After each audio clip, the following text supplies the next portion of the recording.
All right, in this tutorial we are going to connect your website to your YouTube video so that your viewers can click directly on your video and land up on your website and more specifically on the landing page of your choice. So the first thing you're going to do is sign into your YouTube account and go up to your top right, click on the icon, and then click on Creator Studio. And if you have more than one channel, by the way, you'll be able to select down below, just make sure you're in the right channel.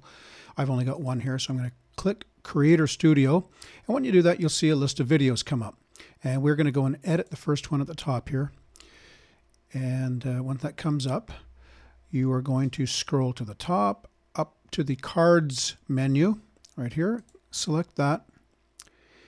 And then you can just pause the video and click on the Add Card button right here. If you've never done it before, you'll get a request to agree to the policies.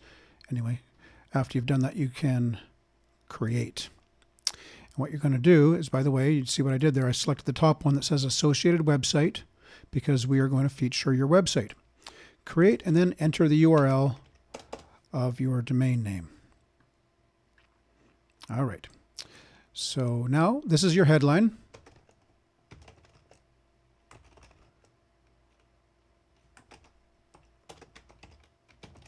There's my headline, and then see more free tutorials, and that's the call to action. And you'll see how this all fits in a second.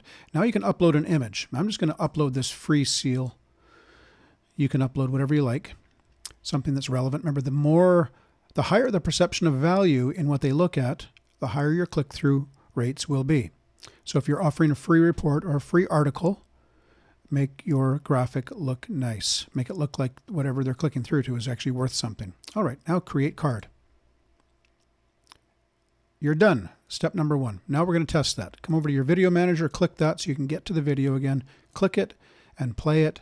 There it is. Now you'll notice up top right, look at that. There's a little I button for info and see more free tutorials. And if you click that, see that? That comes up. Okay, so now that you've done that, now what we're going to do is go back into the edit platform, and now this time instead of clicking cards, you're going to click annotations. All right, now once the video begins to play, scroll down a little bit so you can see the whole timeline. You're going to scroll through near the end. Now, if you've been following my other tutorials, you will have at the very end of your video, you'll have some kind of a static frame that sits there for at least 15 seconds. And it shouldn't change. So in other words, the video comes to an end and the viewer now sees a frame like this that prompts the viewer to click the I icon in the upper right to see more free tutorials. And so that's why we did that last little card tutorial. Now you know how that works. Now the next thing we're going to do is we're going to make this link here clickable. Just so you know, this link will be clickable, but only in desktop computers. It won't be clickable on mobile devices. However, at the top right, the card that we created is clickable in mobile devices. Okay, just so you know. All right, so now we're going to create a link for this URL right here. So come up here to click the Add Annotation button, select Spotlight, and what you'll notice is this little thing shows up here on the screen. You can grab it in the center and drag it around. What you're going to do is put it around your URL, and you can size it with these little boxes.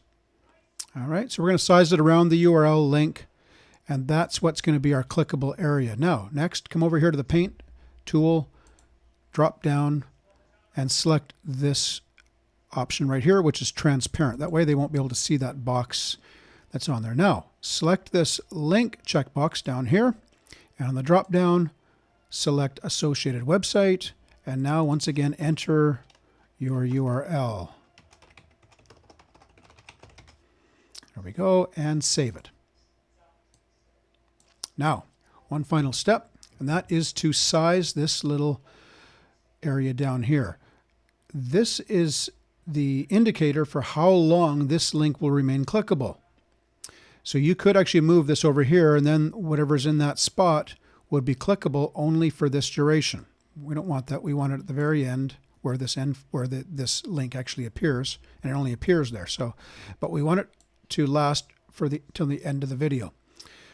And so you can grab once your cursor changes, you can see you can size it. Grab it drag it to the far right, and that means it's going to start being clickable right here, and it's going to end being clickable right here. And you'll notice that it starts at 3 minutes and 40 seconds, and the end of the video is 3:55, 15 seconds. So this screen is going to stay on the screen stay viewable for 15 seconds. All right. Now apply your changes. Now come back over to your video manager and play the video once again, and we're going to test this. So once again, there's your eye up top, which, by the way, they can click at any time, and look what happens. This pops up, and if they were to click this now, they'll come directly through to your website. But I'm going to show you something even more interesting. Let's just close that for a second. Let's go right through to the end, 3:40, thereabouts. There we go. Okay, so now I'm going to pause it. Now watch this. If you've been clever, structuring the end of your video correctly, you should have a call to action that tells the viewer what to do. In this case, I want them to click the eye icon at the upper right to see more tutorials. And if they click that, this is what happens. All right. Now, again, this is clickable on mobile devices and desktops, whereas this URL right here is clickable, but it's only clickable on desktops. That's why we use both of these devices in order to cover all of our bases. Okay, so if somebody clicks this, what should happen is they click it, and they're at my website. Back to this. If they click the eye, they get this prompt here, and if they can click that, and once again they come to the website. And that's how you siphon traffic from YouTube over to your website, all for free. Hope you enjoyed this tutorial, and we'll see you soon.